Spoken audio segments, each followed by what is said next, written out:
Good afternoon again. Can you all hear me okay out there? Please continue with your lunch, but we're going to start our program, okay? So again, my name is Martin-Vega, Dean of Engineering here at NC State, and I'd like to welcome everyone who's here in person that's joined us today, and also for those of you that are watching online. I think we have a substantial audience that's come in online. And I want to thank you all for your interest in this very important topic. What we're talking about today has to do with engineering the future of North Carolina, and the role that engineering plays in that. We have a great audience of industry and NC State leaders, public officials, also delighted to have some of our own Grand Challenge Scholar students with us here today, in addition to our impressive moderator and the panelists who will be introduced shortly. First of all, I'd like to recognize a few individuals that we're honored to have with us today in our audience and online. Those that are here, please raise your hand. Those online, I'll let our IT folks decide how they're going to recognize themselves, okay? Let me start with delighted to have our City of Raleigh Mayor, Marianne Baldwin. Marianne, you're here. Great to have you here. Wake County Commissioner Chair Sig Hutchinson. Sig, are you here with us? Great. Representing the office of Congresswoman Deborah Ross, we have Carolyn Spencer. Carolyn Spencer here, great. Delighted to have with us Centennial Authority Board Chair Philip Isley. Philip, there he is. As well as NC Works Commission Executive Director Annie Azad, right? Thank you. We have Elizabeth Phipps, President-elect of the American Council of Engineering Companies of North Carolina. Elizabeth, are you here with us? Is she there? There you are. And also with her, Paul Meehan, who's the National Director, again, of the American Council of Engineering Companies of North Carolina. Thank you. Debbie Young, who's president of the NC State Engineering Foundation Board. Debbie's with us today.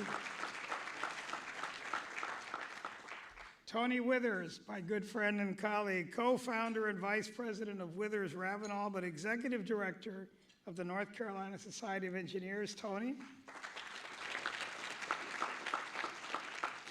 And representing the professional engineers of North Carolina, executive director Katie Cox. And I believe Katie's joining us via the live stream. So I don't know if we wave to her or how that works, but thank you all for being with us today. And of course, we have a distinguished panel. All of them will be introduced shortly. This lunch is organized and hosted by the NC State Engineering Foundation and its board of directors. And it's led by our advocacy committee, an advocacy committee that's chaired by Pam Townsend. One of the things that really is critical that I think everybody should be aware of is the Engineering Foundation Board, contrary perhaps to other boards, was founded with the express objective of moving engineering forward as an engine of economic development in North Carolina. It was formed in 1944. It was formed from the governor's office. And the first president of the Engineering Foundation Board was Governor J. Melvin Broughton, again, in recognition of the role of the College of Engineering as a catalyst for economic growth in our state. That's what we do in engineering. We do a lot of things, but at the heart of what we do, that's what we're doing. Pam, who I'll introduce now, is going to share more about the program with you in a moment. Pam Townsend is a graduate of our College of Engineering, BS and MS degrees in civil engineering. She's been a tremendous advocate for the college even well before she was on the foundation board. She's one of our distinguished engineering alumni award recipients for her own outstanding career, senior vice president with WSP, and now the head of our foundation board's advocacy committee. Pam stepped down from her district leadership role at WSP about a year ago in order to focus on her passion, and this is in her own words, of attracting to the STEM pipeline, or better said, the STEM garden, middle school, high school, and college students who are part of groups that have been historically underrepresented in the STEM fields. I've been fortunate to be able to work with Pam on some of those initiatives. She is a tremendous advocate for engineering at all levels, Just delighted to introduce to you and welcome Pam Townsend.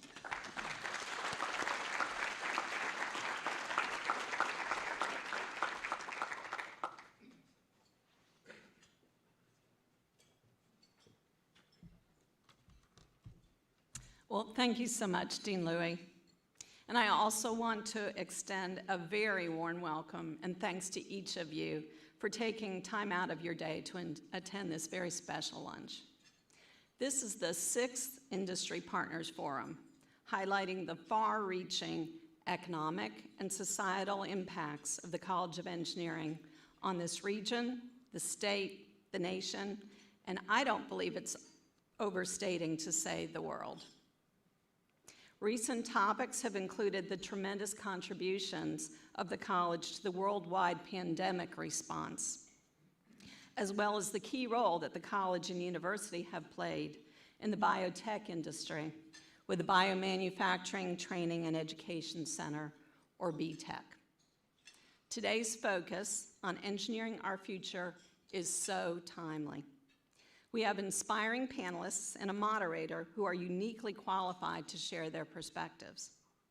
We need more engineers now than ever.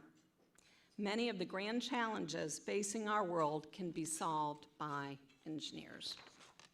And the companies here today, focused on making the world a better place, need to hire this workforce to continue their mission and their vision.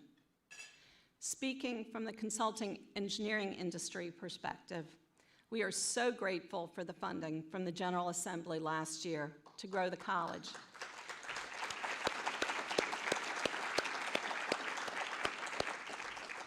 And we look forward to continued partnerships with the university, the state, and industry to achieve this. I would like to now introduce Chris Chung, our moderator, who will then introduce our esteemed panel and facilitate the discussion. There will be an opportunity for Q&A afterwards, including for those who are live streaming in. And finally, Dean Louie Martin-Vega will share some closing remarks. A 25-year economic development veteran, Chris Chung is the CEO of the Economic Development Partnership of North Carolina. Chris's unparalleled knowledge of public-private partnerships makes him the perfect moderator for today's event.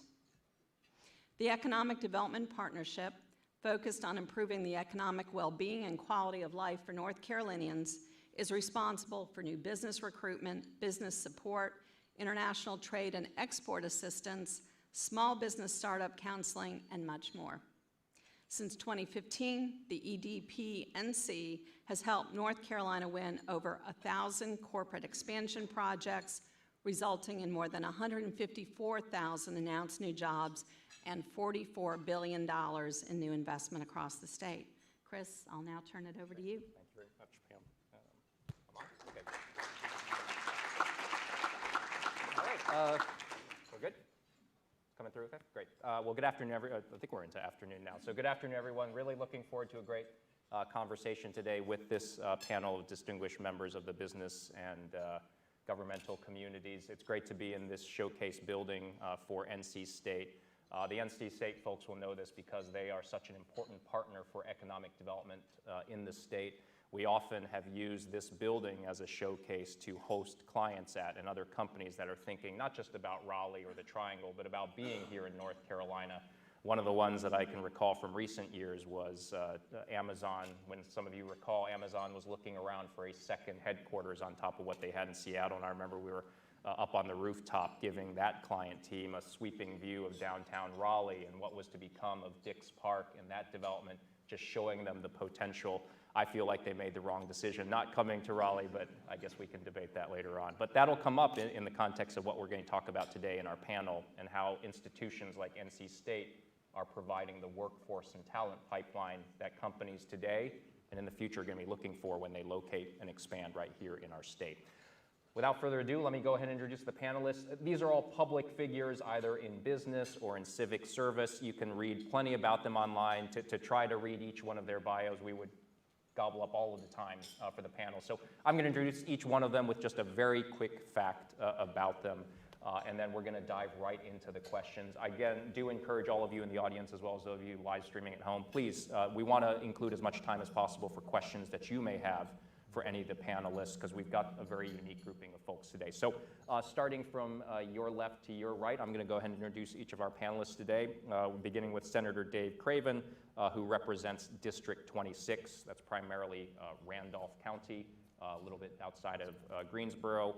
Senator Craven has been in the state Senate for a few years now. This is year 3, I believe, right? And prior to that, Dave was actually on our board of directors at the Economic Development Partnership of North Carolina, appointed by the Speaker of the House, so really understands economic development very well, and we're very thrilled that he's now putting that experience to work in the legislature. Next to him is Representative Dean Arp from the North Carolina House of Representatives. That's District 69. Centered primarily around Union County, down just outside of Charlotte, and he has the distinction of being the only engineer today in the entire state's General Assembly, so really carrying that banner for the engineers. Didn't know that'd be an applause line, did you? I mean, that's a big distinction. Next to him is Bhavana Bartolf, who's the Chief Analytics and Innovation Officer for Bank of America, and she is exactly 8 days into that role after so thank you for taking time from your new employee onboarding process to be with us. But prior to that, a number of years with Microsoft Corporation in progressively senior roles. Next to her is Dr. John Palmer, co-founder and chief technology officer of Wolfspeed, a company that hopefully everyone knows has very deep roots, not just here in North Carolina, but right here at NC State. Dr. Palmer was recently inducted this past week into the National Academy of Engineering, which is an extremely prestigious recognition for his work. As is you. And then finally, last but not least, is Sarah Krepp, Head of People and Culture for FUJIFILM Diosynth Biotechnologies.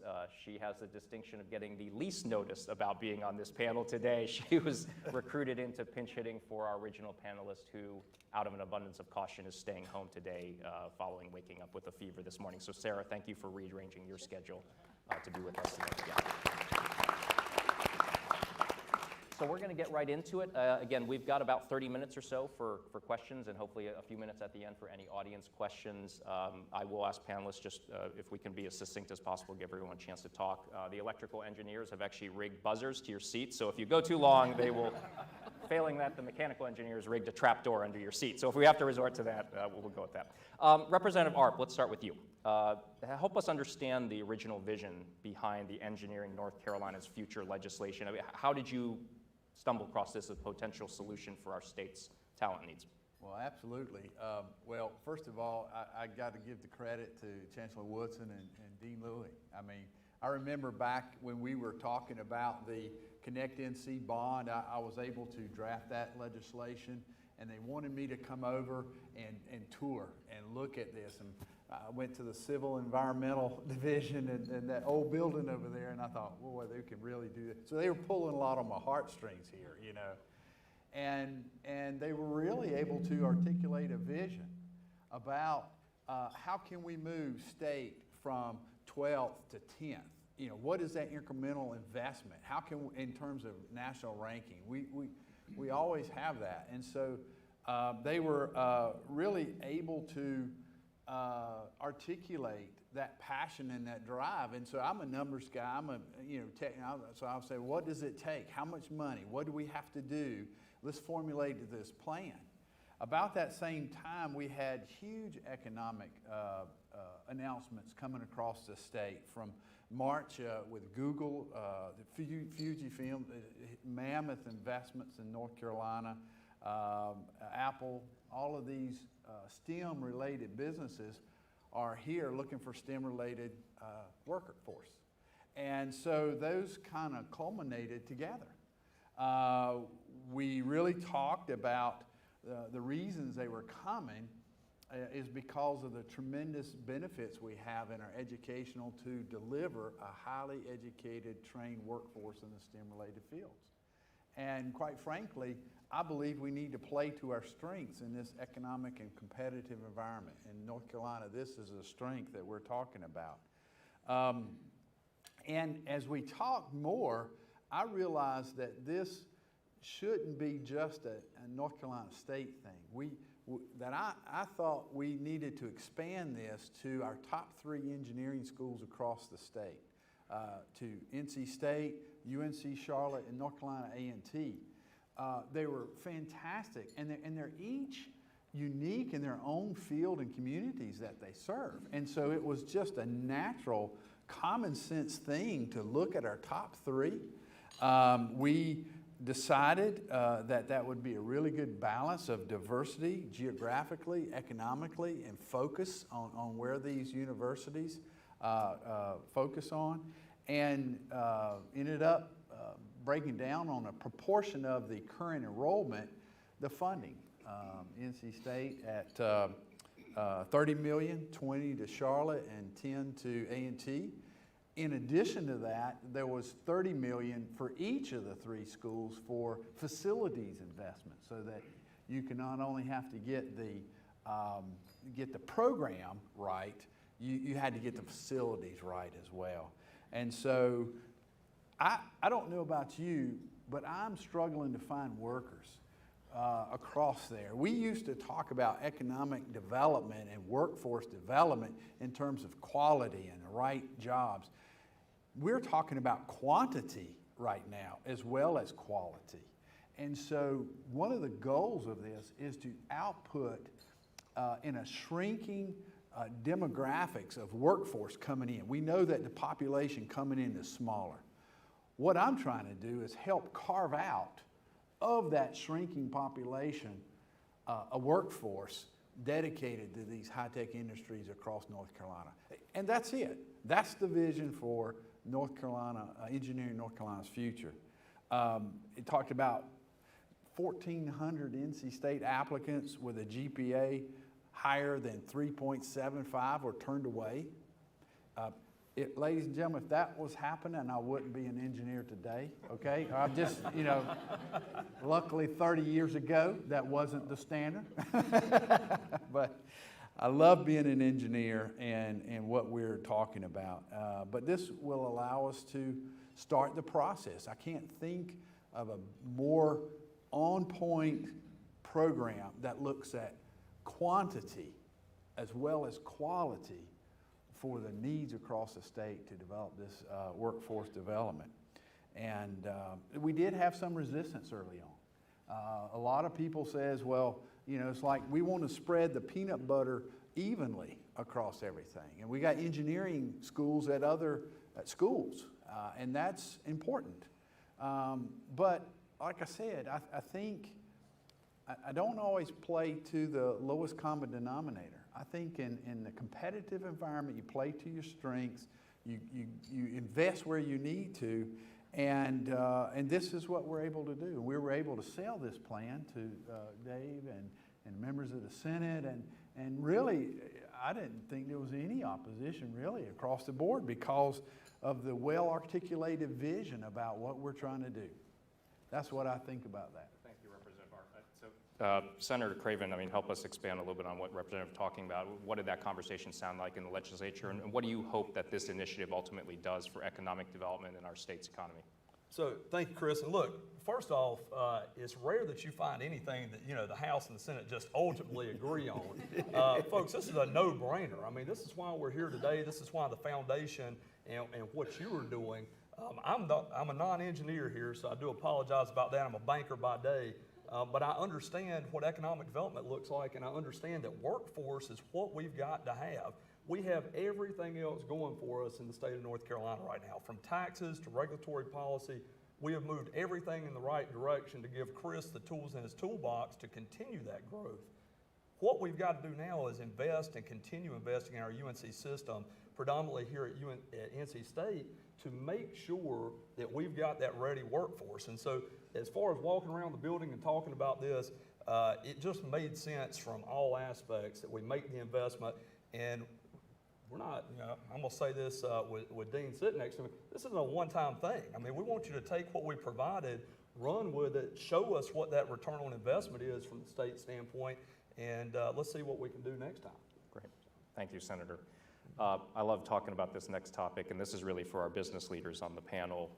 every company has a different story about why they choose to invest and grow where that they do. And so that's really what I'm going to ask each of you to tell us a little bit about how your companies have approached that decision, because each of your companies has invested significantly in North Carolina, no doubt due in part to institutions like NC State and what they offer to you from a workforce and talent standpoint.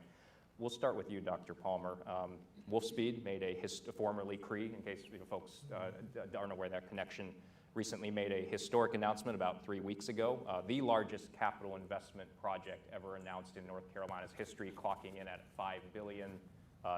So a lot of due diligence went into that.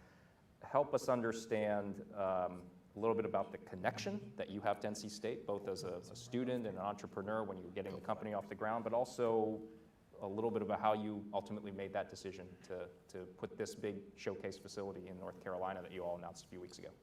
Sure. So I'll go into the history first. So actually, my father was a professor here at NC State. I grew up a mile and a half away from campus. I went to both undergrad and graduate school here, so I'm as Wolfpack as it gets. And but Cree, the company, formed as a spinoff from a project that was funded at NC State by Office of Naval Research on a very obscure semiconductor material called silicon carbide. And we had a lot of good results in 1987, and we were young and stupid enough to think that we could make a company out of it.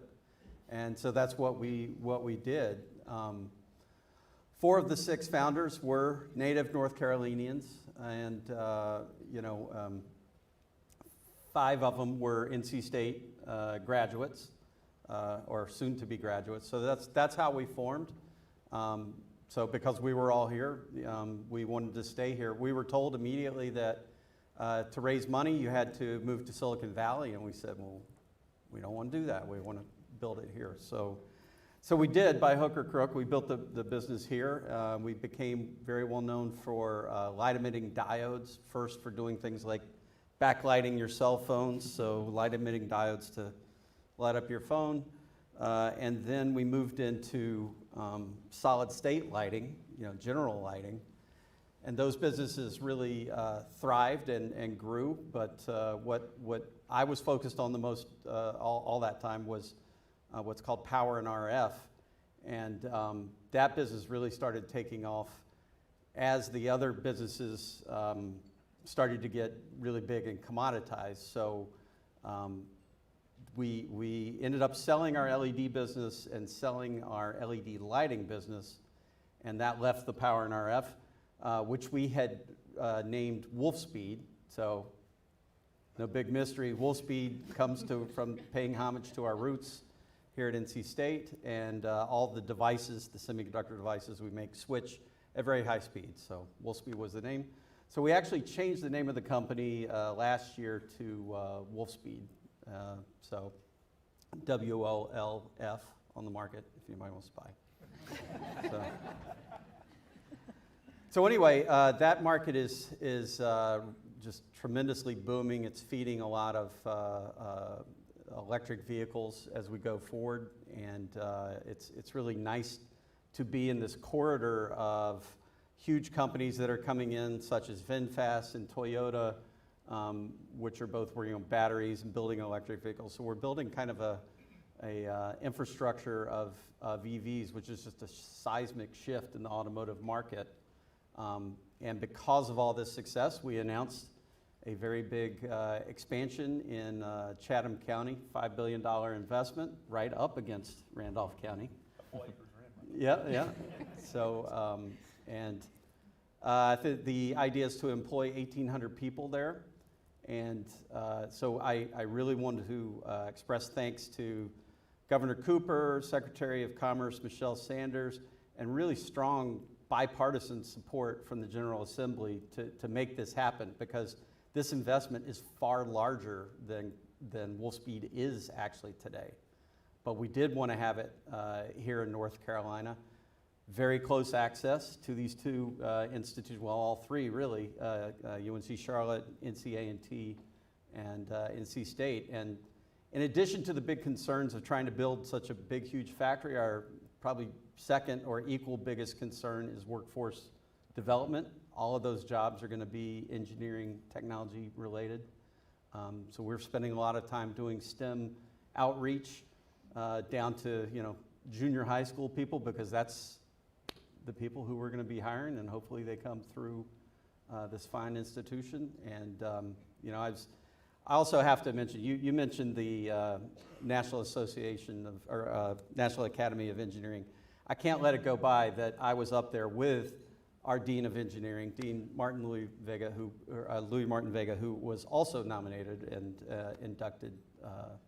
He was in the previous year than I, so excellent. Yeah, let's give him a hand. But one of the descriptions or things I heard up there was this question: what is engineering? And engineering is the desire. I hope I can get it right. The desire to create things that do not yet exist. And the answer is, if you can do that, you create lots of jobs, you create lots of wealth for the community. And I applaud the efforts that you gentlemen described. Your talk about workforce is a good transition into the next question, and this one we'll start with Bhavana. You've had a long career at Microsoft, more than 20 years. Of course, you're just now starting off with Bank of America. Help us understand how you all approach the issue of talent in this very competitive labor climate, and one that especially favors employees, and then how do you partner with institutions like North Carolina State University to meet those long-term talent needs that you have as a global technology corporation? So I do want to start by saying I started at Microsoft when I was 10. That's why the 22 years. That should have been your fun fact. I'm sorry, I forgot. We kind of put that in there, no. But yeah, so I think one of the biggest pieces, and maybe I'll kind of build off of what I've heard everybody talk about, which is, there's a scarcity of talent. And you said something critical about engineering, which is making things that are not possible to some extent. But the reality is when we look at workforce trends as a company, I'd say it's been 8 years now when I was at Microsoft, when we were going through a change in our CEO and when Microsoft was trying to reinvent itself, because there was a period in time, I'll be very honest, that none of us wanted to say we were from there, but when we were trying to make that change as a company, we started looking at workforce trends. And historically, what every company would do in tech was we'd compare ourselves to another tech company. And we started to very quickly realize that we weren't just competing with other technology companies when we thought about engineering skills. Everyone was looking for that talent. And here we are, as we're talking about digital transformation, as we, obviously the pandemic expedited everybody's shift in regards to their company strategies. And what we started realizing is everyone needed that talent. And so that scarcity of talent is one of the top issues every company is dealing with. So the work that they're looking for very specifically is not for jobs that just exist today, and it's kind of what you just articulated. I think if we looked at studies from, I think it was 3 years ago, pre-pandemic, most jobs, 70% of the jobs that students are going to go into do not exist when they're going into it. And so how do we prepare for a workforce that needs to get there? And I will say, while I did graduate from NC State, one of the biggest distinctions of what this school does is that practical knowledge. It isn't about what we're studying today. It's more around how do we create that agility, that flexibility in dealing with ambiguity, and how do we prepare strong foundational skills for our students as they go into that workforce to be able to adapt to the shift in what the market is needing, and how do we make sure that people are prepared for what that is and can envision it. A lot of, in my career, even within Microsoft and even the job I have now, didn't exist. So they created, if somebody asked me what my job is, I was like, I don't know, I'll let you know in about 30 days. But I think the big piece is we really do want people to start thinking about the future and what's needed for it. And so it's important, like when we're looking for skills, I think everything you all talked about, and it's huge that we've made this huge investment here in North Carolina, and I'm actually really excited with NC State's focus on how do we produce quality engineers, but find ways for us to increase the quantity. Every company needs it. And in addition, if I could just put a plug in, I mean, I've obviously lived in North Carolina, and I'm grateful for it for the last 22 years. Even though I worked with Microsoft, a lot of my work had nothing to do with the state specifically. What's important is every company, and I think the pandemic has expedited it, North Carolina is a place to stay. And when you think about diversity, which is what the other piece that I want to add into the mix, we want strong, engineering talent, but what we also want is diverse talent. And I do applaud the school, because this past year, and even if you look at the statistics, NC State has the best statistics when it comes to women in engineering, when it comes to racial ethnic minorities in engineering. And every company, especially US-based companies, that is a big challenge that they're hiring towards. We want top talent, and we need to ensure that we're creating diversity in the talent we bring in for us to accelerate innovation within our companies. And so the work that we do here at the university is extremely important that we continue to invest in. And that means, and just a plug for Commissioner Hutchinson, because I said I will say this on stage, we need everybody to open up their checkbooks and start writing checks for this school. Because this investment is critical, and it's something that I think every company should own. It isn't something that is done at a state level. It isn't something that the universities should be thinking about. If we selfishly as companies want to be able to find the talent we need for the future, to have the ability to grow and to stay competitive in the market in a world that is changing faster than we can keep up with it, we need to be investing in our schools. And so I would just say, think about what that looks like for you all, but I will say it's extremely powerful on just the work that's being done in the universities, how creative it is, and how much we're actually influencing not only this university, but other universities as well, in regards to how do we think about engineering programs that span across influencing the School of Engineering, but also the rest of the school. Because I think, Senator, I think even if you were in banking in today's world, everyone's dealing with digital and technical capability. There's no business or industry that doesn't require it. So the influence that the engineering programs have and the ability of every other program and talent that comes to the market is huge. So that would be my take on it. Thank you, Bhavana. Sarah? Yeah, absolutely. Thank you. Sarah, first off, again, thank you for rearranging your schedule to be with us today on really short notice. You hold the title, of course, of Chief Head of People and Culture. Help us understand, one, Fujifilm announced what had been just a short year ago the largest capital investment project in North Carolina's history at about $2 billion, only to be supplanted less than a year later by Wolfspeed's announcement. One, tell us a little bit about how you all made that decision to put such a big facility, but also how, as the builder of culture for Fujifilm Diosynth, how does a partner like North Carolina State University help you advance the culture that you need to attract and retain the talent to be successful with this new facility and your other growth plans? Yeah, excellent. So for those of you that don't know, Fujifilm Diosynth Biotechnologies is currently in the process of building a $2 billion plant down in Holly Springs. And I like to tell people that they are welcome to visit us on our 130 acres of red clay whenever they would like to.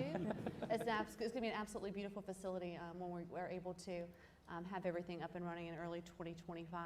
But today, the reason that we really wanted to select North Carolina after looking at our plant in Denmark, after looking at other European locations, looking at Asian locations, looking at Texas, which you came forward with a really good package for us as well, is that we really felt like the environment here in terms of the whole ecosystem was really in place. So we had the university partnerships that we needed. We had partnerships from legislature. We had programs that have been put together from nonprofits and other organizations. It holistically was really what was going to allow us to meet our aggressive goals. When we go live and are in operations, we are going to be carbon, water, and waste neutral. So our sustainability goals are very aggressive for a manufacturing operation. So that strong access to clean energy, to renewable resources here locally was big for us. And then the strong technical pipeline and the trade pipelines as well here actually were really important.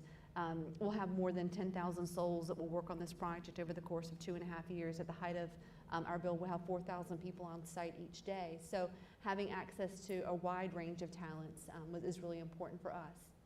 I think in terms of looking at what we're trying to build from a cultural standpoint, to your point about having a diverse skill set, having well-rounded skill sets, North Carolina State University continuously leads the nation in what they're able to provide to the world.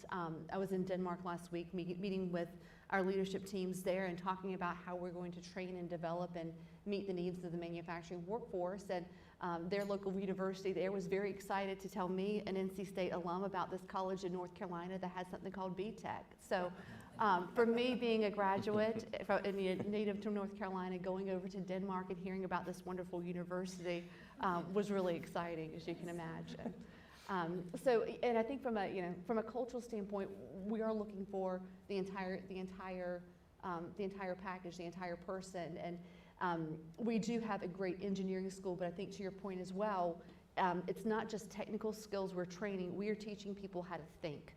And that ability to think and to be educated and to be learned and to be able to apply that to any type of principle. Our core philosophy as a university, think and do. We needed the ability to think and do, and that's being provided by NC State, so thank you. Great. Thank you, Sarah.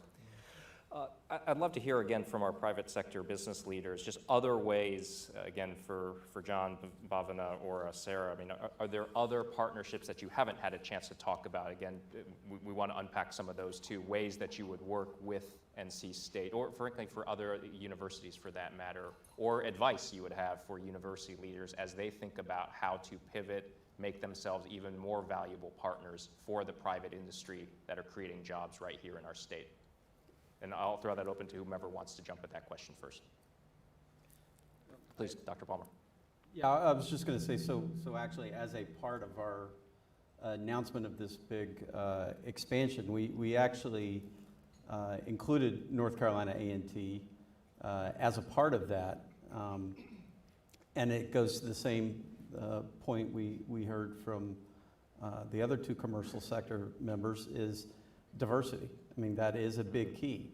Does that mean we're not going to work with NC State? Absolutely not. NC State is a key pipeline, and we have an awful lot of graduates that come from NC State. But we did say that we were going to develop a lab and kind of a curriculum, at A&T to train up the type of people we want to hire. And a big reason for doing that is to keep a diverse workforce.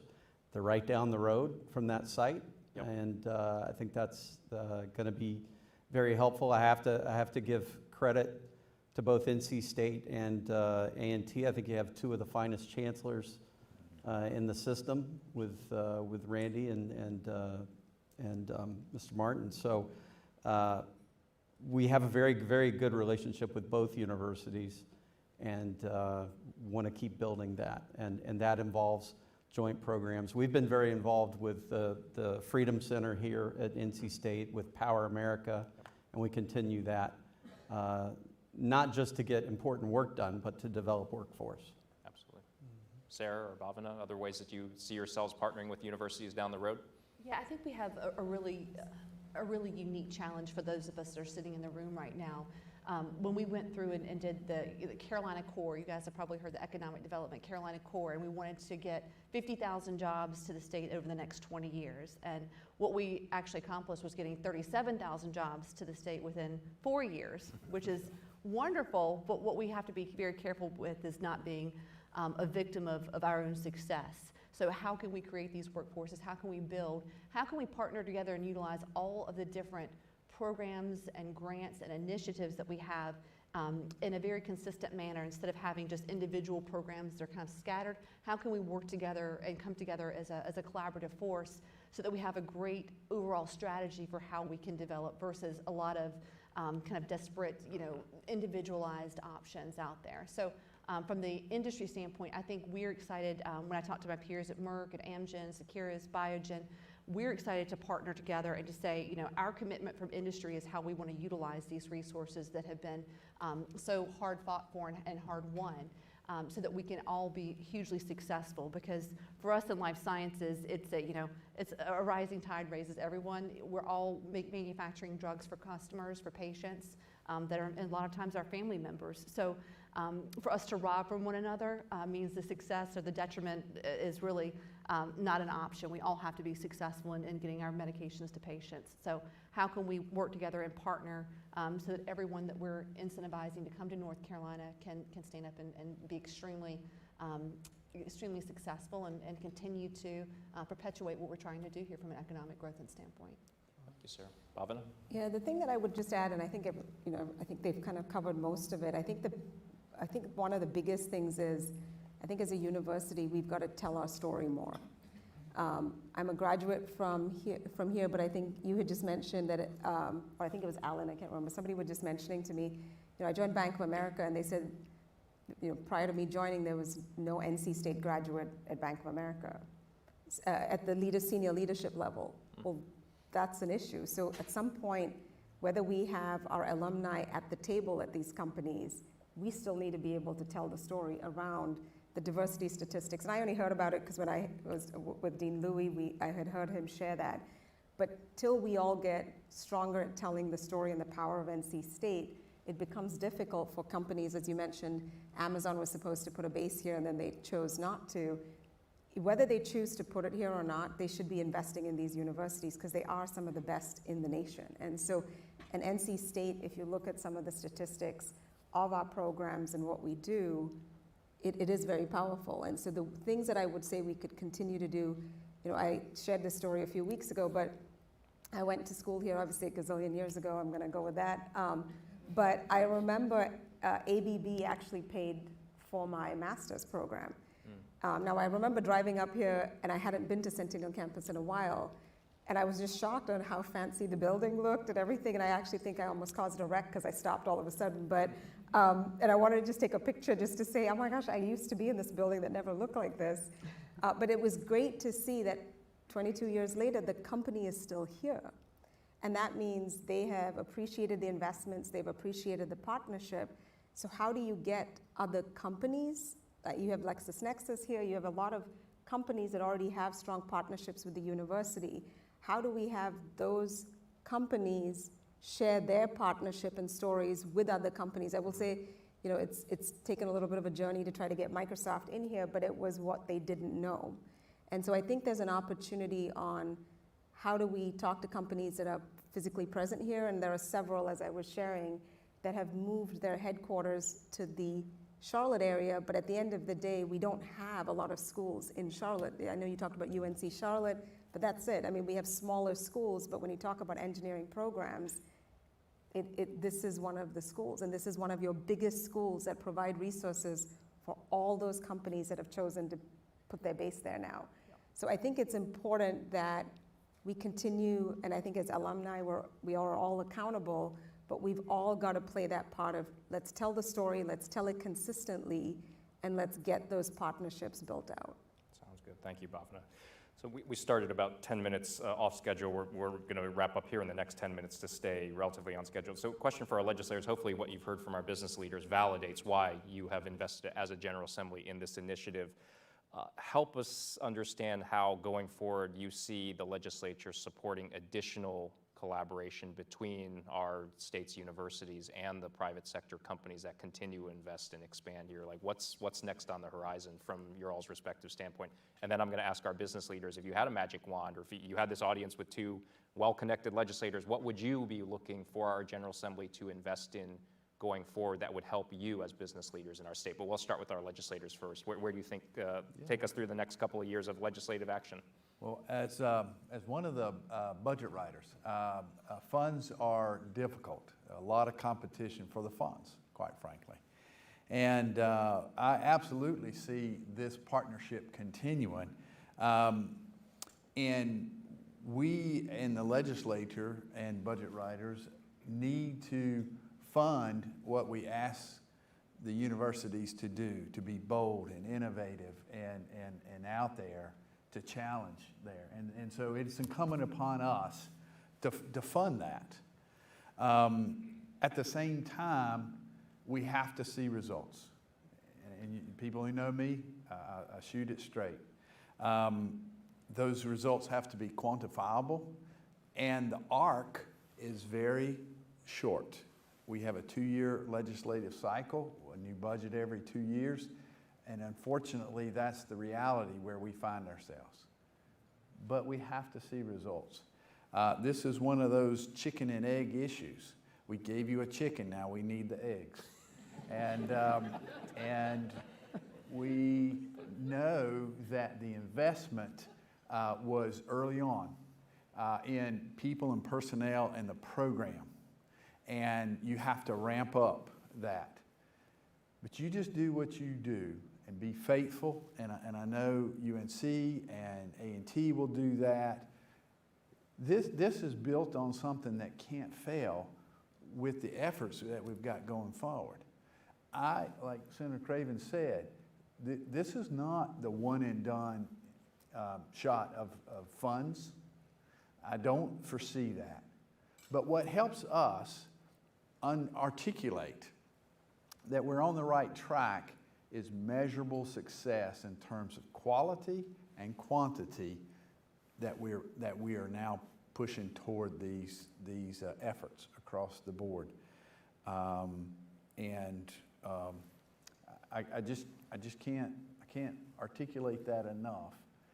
The arc is short of the time where we need to see those results. But when we do that, we make our case so much easier to say this is the right path we're on.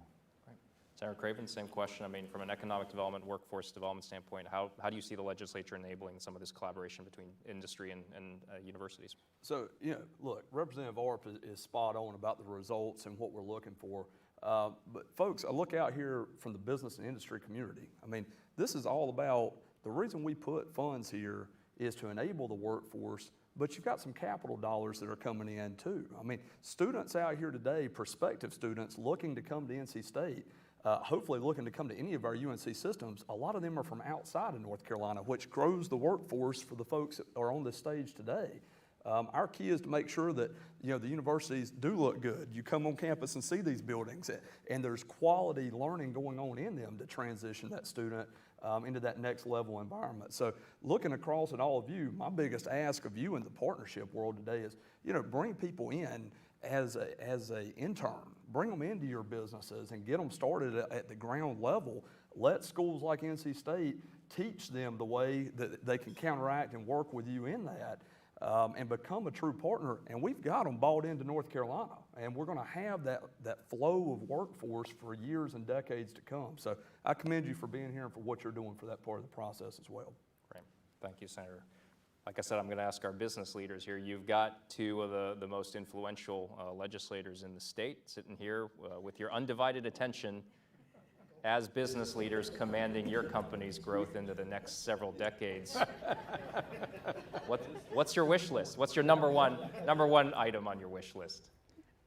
I think Sarah, as we'll start with you. about attracting people into the area, bringing people in, we all know what the real estate market is doing right now. We need to make sure that when we pull them here, they can afford to live here. So if there's any work you can do on affordable housing so we can encourage others to come into the community, that would be much appreciated.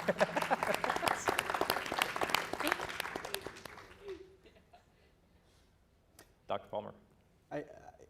I totally understand and agree with what you said about needing to see results, but speaking as someone who is now an overnight success, 35 years in the making, you need to be realistic in what the results can be in those time frames, because this university business is a game of planting seeds, right? It takes a long time for things to grow. And the other thing I would probably ask you to remember is, just like businesses, the university business is also highly competitive. And I give credit to Chancellor Woodson for really, in my opinion, upping the game in terms of the type of faculty he brings in and everything. But that does take money.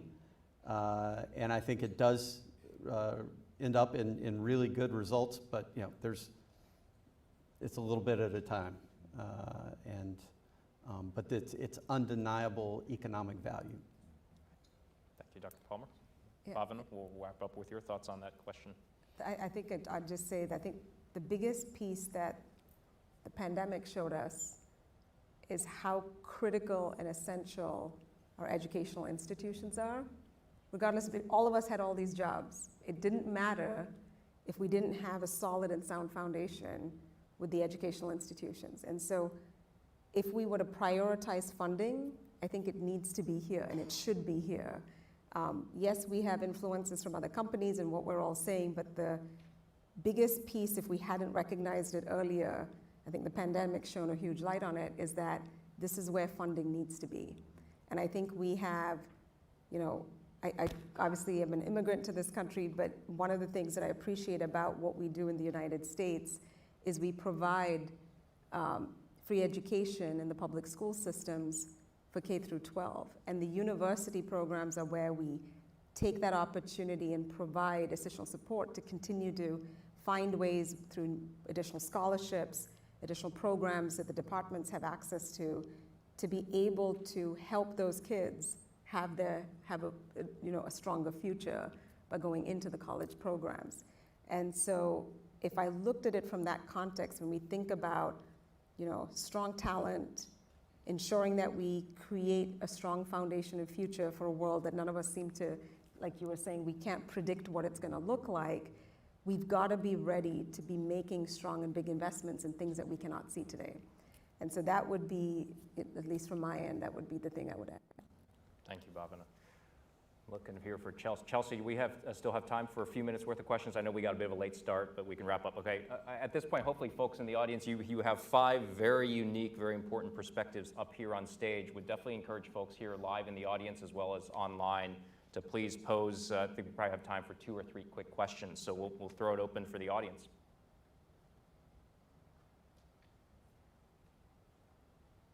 Yes, Mayor. So one of the programs that we have in the city of Raleigh is called Digital Connectors, and I'm sitting here listening to you talk. Did she need a microphone so the rest of the folks can hear the question? I don't know if you. I didn't know if they wanted you to ask the question so folks could hear it. Well, people have told me I'm loud, so I don't know. Yeah, that'll work. Perfect. Thank you. Just wanted to make sure the folks online can hear the question as well.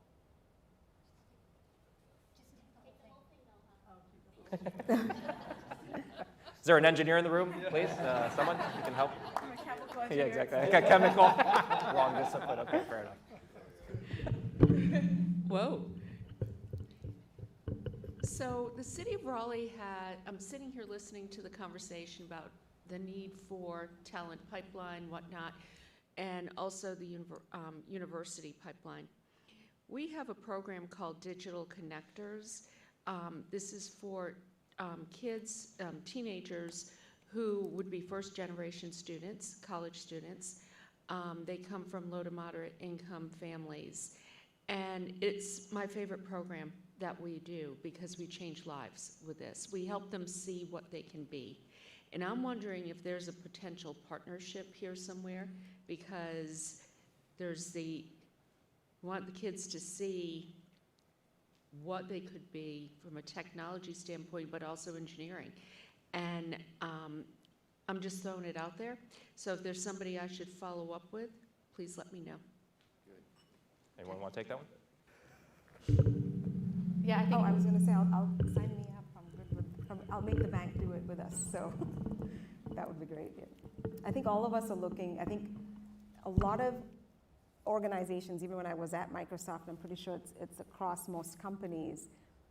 When they look at their philanthropic investments, a lot of it is focused on STEM youth. So a lot of Microsoft's funding is youth-based. So anything we are doing to influence that community, and then it's obviously diversity-based as well, which is a huge part of what you'll be working with. If you kind of position it in those aspects, that's where corporate funding comes from to support efforts like this. So you will get a lot of interest and partnership from companies if we can build the package information accordingly to get folks in there. Yeah, I think for us, we've talked a lot about what does it look like to work in this this industry. And we've talked a lot today about engineering, but the reality is the companies that we work for have a lot of other skill sets as well. And so from a life science, industry perspective, we would really be interested in doing a campaign around, this is what working in life science looks like. There are a lot of applicable skills and transferable skills into our industry. It doesn't necessarily mean you need a 4-year college degree in a science or an engineering discipline. So how can we let people know that these careers that they've heard about, that they see billboards about, are actually within their reach as well? So yeah, we're very interested. Other questions? Or unless someone, did you want to chime in on that question? No, I'm sorry. I was just going to say, as I said, we do a lot of STEM outreach. That would be completely consistent with what we do. So we have a big internship program, which is more focused on college level, but we're doing a lot of efforts because the number of the people we're going to hire for this factory, they're in junior high right now. So, our high school. So we definitely are looking for ways to make contact with them and get them interested in STEM field and others. Did I just find 3 potential sponsors?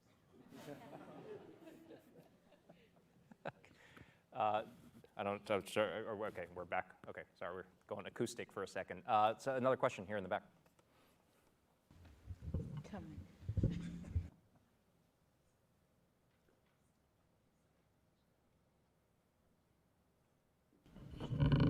Thank you. This is a question maybe mainly for the industry partners. I am the brand new head of the Department of Civil Construction and Environmental Engineering. And this place is such a gem. And my goal, one of my goals in this role is to really increase the visibility of this program. It's ranked, this department, about 20 nationally right now. I'd love for us to be in the top few. There's no reason not to. We have some of the very best scholars in the world here.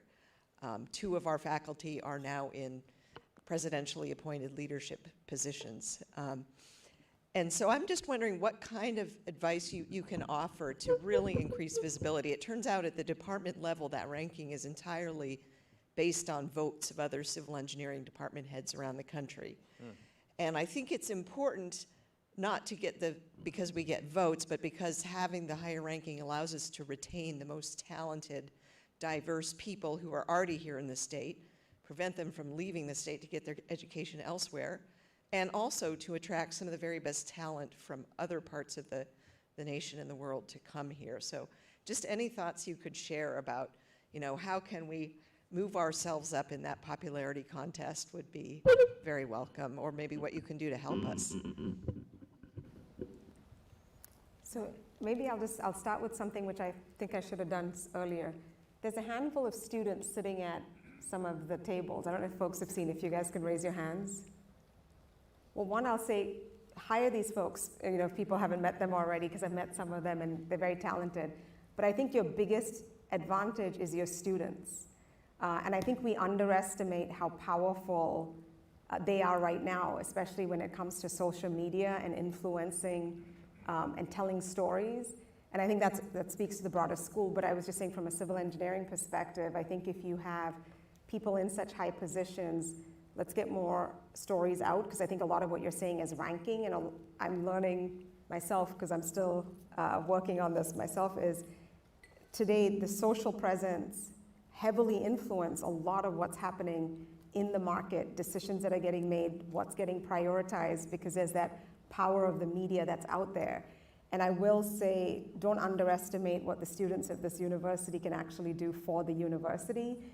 It's not just all of our problems in the room to solve. You want them to be part of it. So I do actually appreciate that as a part of this program, we invited several influential students that are true ambassadors into their departments and businesses to be able to go back and tell those stories. That would be just I know that's not the most, that's not maybe the answer you were looking for, but I do feel like we underestimate how powerful that network and the influences that actually exist in this university are. And so let's make sure we have them do that. The second piece is I think every company right now is trying to figure out how to land and expand their facilities, but also get creative around how they create their workspaces. And a lot of what your future generation of students are going to be doing is just that. And so how are you bringing that real-time experience into the work and the conversations that are happening, inviting people from whether it's other universities to companies to come and speak to your students. Finding creative ways to get people integrated, I think, will help you as well. Anyone else want to jump at that? Please. Well, I was just going to add, I mean, you have the advantage of being in an area that is of greatly increasing importance all the time. I mean, the amount of conversation we have with our customers about those issues now versus just like 2 years ago is dramatic. So, but I tend to agree, like a lot of your ranking has to do with who you put out there. That's your product. And, it takes a little time, but yeah, the students are who going to push you up, I think. Any other thoughts from anyone on that question? We have time for one more quick one. Okay, well, last question, please. Hi, I'm Srinath Ikad. I'm the department head for mechanical and aerospace engineering here. So I want to jump in with my colleague here.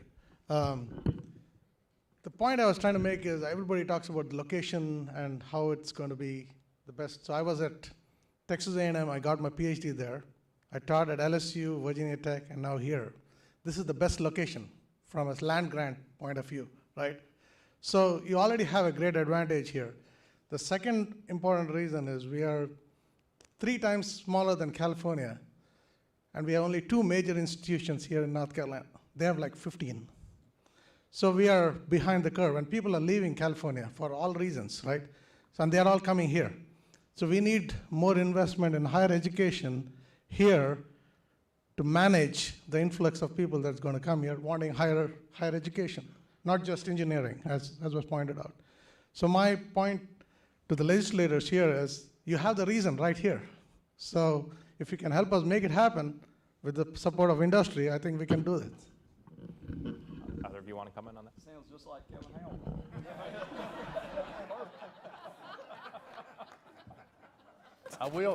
I will say that this is a continuing conversation. We are that. I mean, North Carolina itself, and you'll know this, Dave, is that we don't promote ourselves across, we're the silent gold mine in the United States, quite frankly. Just now are we starting to evolve and come out and really find our game in terms of economic draw and companies coming. But this is about vision, and this is a very important thing. Chancellor Woodson, Dean Louie have been able to articulate a vision of where we've got to go to, right? And that is very, very important. Not some vague idea, but an articulable, clear vision. And that helps us in the blur of the legislative process, quite frankly. And it helps to have that. Companies do it all the time. You understand where I'm going to be in the next 15, 20 years. That is absent in the political process because of the election cycles being so short, quite frankly. We have to articulate a vision that's strong enough for our colleagues to buy into and say that's where we're going. And quite frankly, that's what leaders do.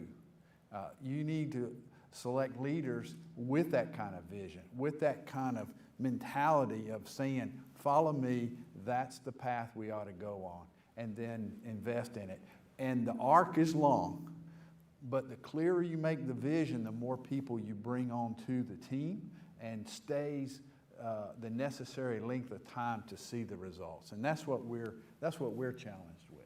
Yeah, and just to follow up with that, I mean, look, more than 58% of the state's entire budget goes to the education system. We are committed all the way from the pre-K levels all the way to higher ed and what you're doing here. So give us that feedback as to the areas that we really need to focus on, as we did in this program, to really ensure that if there's something that's not shored up, we get it taken care of. So thank you for that. Thank you for what you're doing here and the leadership that y'all are demonstrating.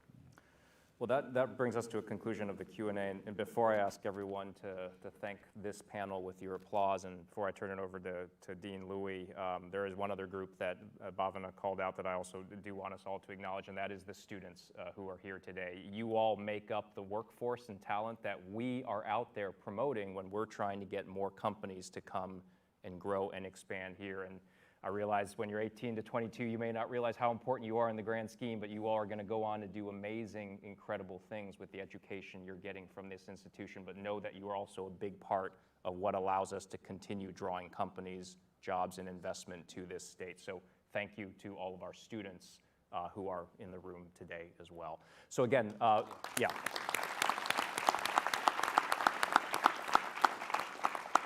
I'm going to turn it back over to Dean Louie, but one more time, if you could join me in thanking this panel today for their insights. All busy people, thank you very much for taking the time. That's what I was going to say, simply a round of applause, right? Thank you so, so much for all your time here. Thank you very, very much. I had a long list of closing remarks, but I think I'm going to try to shorten that, be very, very quick on this. There is a state lemma here. Representative Harp, you can share it. It talks about North Carolina being, I think it's to be seen rather than to seem rather than to be heard, to that effect, right? And when I arrived here in North Carolina about 16 years ago, and the reason I came here, I'll be very honest with you, is I was in the Tampa Bay area. And every time in the Tampa Bay area somebody would talk about pharmaceuticals and biopharma and all that, the vectors pointed to this area here. And if you talked about IT, the vectors pointed to this area here, et cetera, et cetera. This is 15, 16 years ago. And I was offered the opportunity to come here, and I said, you know, it'd be a good idea to go where all these vectors are pointing, right? And that's something that was really important. And I think this state really needs to get a tremendous amount of credit for these investments that have been made over all these years to be the place that everybody is pointing to. But the reality is nobody's standing still. Nobody's standing still. So when I heard, for example, again, help me out here because I don't remember right, to seem rather than to be seen or something like that, but I think, but we can't be unseen either, okay? We can't be unseen. And therein lies the idea of a vision and articulation. I'll never forget when we started going out and interacting with our alumni here a number of years ago, we would have these presentations, and the presentation would say, we want to be one of the top 15 or Jackie 20 or something like that. And one of our alumni, Bob McGee, who was the CEO of Progress Energy, I think he passed away after that, he came up to us after the presentation and he said, you know, I like the presentation, but that slide about that goal, I said, why are you putting a number on that? And I said, okay, I'm listening, Bob. And he said, well, first of all, you know, we're not in a small college town. This is a growing metro area. Of course, people in Progress Energy would know that, right, in terms of their forecast. Well, look at it today, 2 million plus, right? But the most important message was, he said, look at the individuals that had the vision to create RTP 70 years ago. In the middle of what was it, tobacco lands or whatever. Can you imagine the skepticism associated with something like that? But they never said they were going to be 10th or 15th. And you could argue that today it is one of the top 3, 4, whatever, preeminent research parks in the country. That has drawn how many people and how many industries and people here? So we changed our message at that point, and the message said the College of Engineering at NC State, its goal is to be the leading public college of engineering in the country and one of the most preeminent in the world. Understanding that that had nothing to do with whether I would see that, the founders of the vision of RTP did not get to see where RTP is today, but they laid that in place, and that really is the goal. This state has laid a foundation that has allowed us to get to a very high point. If we had said 12th or 15th, we're there already. We're 10th in research expenditures, top 12 among public universities in engineering. This is in the whole country. We'd be done, but you can't be done because, again, nobody's standing still. Next year, this college is going to celebrate its 100th anniversary. Things do not happen overnight. They take time. But in those 100 years, this has grown to be one of the most preeminent colleges of engineering in the world to the benefit of this state and to all the young people that we're able to bring here. Growing the state, engineering North Carolina's future, not only is something of vision, it's something very necessary. The only difference between us and the peer colleges of engineering that we go head to head with is some of them are bigger. They're not better, they're just bigger. And that allows a lot of our more students to come into these programs and benefit from this. What we're looking for is that sustained commitment going forward. We trust and know that the economic impact can be measured in many ways. Large research centers, the only college of engineering in the country in the last 10 years that's led 2 National Science Foundation engineering research centers. We've led 3 in our history. There's only 2 universities in the whole country that have done that. But again, nobody is standing still. So a lot of this is keeping and moving forward. I want to thank the representatives from the legislature here today because your investment, your commitment, this is one of the states that's invested more in higher ed than anybody else in the country. And I know there's a challenge to that, but we wouldn't be here if it weren't for that. And to the folks in the private sector, all of you from industry, you're coming here because you understand the value of being here, but you're also counting on the fact that we're going to continue to provide those resources that you need to grow, prosper, and expand, and to be those companies tomorrow that you're not quite sure what you're going to be, right, as you grow into that. But you know and understand and trust that you're going to be there, highly competitive worldwide. Somebody going to Denmark to let you know that NC State is a pretty good place to be is a wonderful way of recognizing the fact that there's been tremendous relationships in biotechnology with Denmark by the folks in our college. But there's many other examples of that. So Chris, thank you so much for moderating the panel. Everybody, thank you all for being here. It's wonderful to be back. We're finally able to do this event like we've wanted to do for a few years. And thank you for all your support. Take care, everybody. Have a wonderful day. Thank you very much.